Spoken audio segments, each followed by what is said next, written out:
নমস্কাৰ এখন আপোনালোকৰ কাৰণে নতুনকৈ গাইডলাইনছ আহিছে গ্ৰেড 3 আৰু গ্ৰেড 4 পোষ্টৰ বাবে এটা ভাল খবৰ বুলি ক'ব লাগিব যেতে এবাৰ আপোনালোকৰ অভাৰলেপিঙৰ ওপৰত গভৰ্ণমেণ্টে এবাৰ কিছুমান প্ৰচিডিউৰছ দি দিছে যেটো অভাৰলেপিঙৰ বাবে বহুতো পদ খালি থাকে যোৱাবাৰো খালি থাকি গৈছে যেহেতু যদি এজন ক্যান্ডিডেট 3-4টা পোষ্টত যদি সিলেক্ট হয় পাছত তেওঁ অকল এটা পোষ্টে জয়েন কৰে বাকিটা পোষ্ট খালি থাকে তেনে বহুত পোষ্ট খালি থকা দেখা যায় এবাৰ এখন নতুনকৈ প্ৰচিডিউৰ উলিয়াইছে গভৰ্ণমেণ্টে গাইডলাইনছখন আছে আপোনালোকৰ SLRC যিসমূহ ক্লাছ 3 আৰু ক্লাছ 4 পোষ্টৰ বাবে আহিছে আপোনাৰ এখন গাইডলাইনছ আছে তাত অলৰেডি হেতুৱে কোৱা আছে যেটো এজন ক্যান্ডিডেট বহুতো পোষ্টৰ বাবে সিলেক্ট হয় পাছত তেওঁ এটাই জয়েন কৰে আৰু যিটা পোষ্টত তেওঁ সিলেক্ট হয়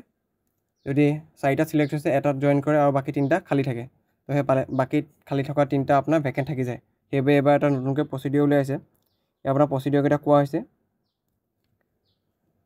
এক নম্বৰ আছে a candidate who qualifies for multiple posts of different grade pay under various establishments shall be recommended for the post of highest grade pay only for which he or she is eligible মানে যদি এজন candidate 4-5টা পোষ্টত বা 3-4টা পোষ্টত যদি select হয় তেওঁক আপোনালোকৰ যেটো হায়াৰ গ্ৰেড পে হয় তেওঁক হেতু পোষ্টত জয়েন কৰিব দিয়া হ'ব তেওঁক হেতু পোষ্ট দি দিয়া হ'ব বাকিটা পোষ্ট তেওঁ সিলেক্ট কৰিব না অলৰেডি মানে কমিশনে অলৰেডি তেওঁক ডাইৰেক্ট দি দিব সিলেক্ট কৰি তেওঁ সিলেক্ট কৰিব নোৱাৰে কমিশনে ডাইৰেক্ট দিব যেটো হাইয়েষ্ট গ্ৰেড পে থাকে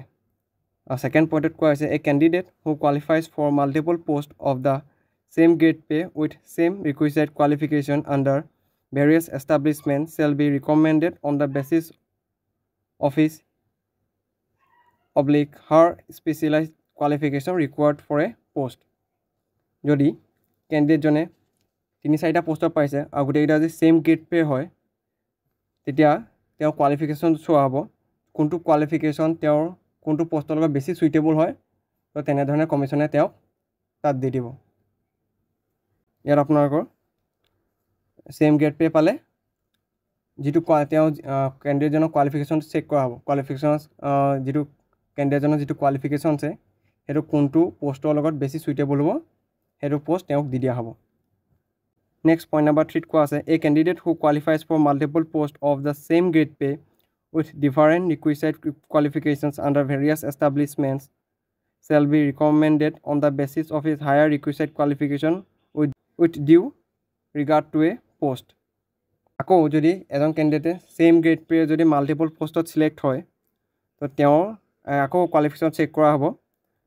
আৰু যোনটো আপোনালোকৰ পোষ্টৰ অনুসৰি যোনটো হাইয়েষ্ট কোৱালিফিকেশন হে পোষ্টৰ বাবে দৰকাৰ হয় তো তেওঁক হেতু দি দিয়া হ'ব এবাৰ কোনো ধৰণৰ অভাৰলেপিং নহয় বা পোষ্ট খালি নাথাকে ক্যান্ডিডেটজন নিজে সিলেক্ট কৰিব নোৱাৰে কমিশনে যিজন ক্যান্ডিডেটৰ কাৰণে যোনটো পোষ্ট মোষ্ট সুইটেবল হয় এটো তেওঁক দি দিয়া হ'ব our last point কোৱা হৈছে a candidate selected for class 3 post will not be considered for class 4 post যদি কোনোবা ক্যান্ডিডেট যদি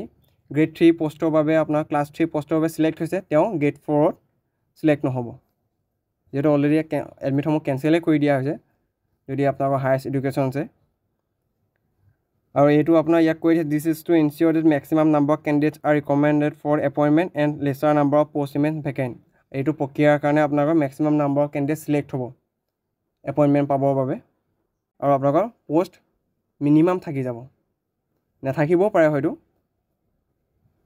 যেহেতু আপোনাৰ যোৱাবাৰ যিসমূহ এক্সাম হৈছে তাৰ আপোনাৰ বহুত পোষ্ট থাকি গৈছে তো হেবে এই প্ৰচিডিউৰটো না হৈছে এটা গুড নিউজ বিকজ অভাৰলেপিঙে বহুত প্ৰবলেম কৰে বহুত ক্যান্ডিডেটে চাকৰি নাপায় অভাৰলেপিঙৰ বাবে যেহেতু এজন ক্যান্ডিডেটে বহুতো পোষ্টত সিলেক্ট হৈ যায় পাছতে এটা সিলেক্ট কৰিবলগীয়া হয় বাকিটা পোষ্ট ভেকেন্ট থাকি যায় হেবে এই প্ৰচিডিউৰটো অনা হৈছে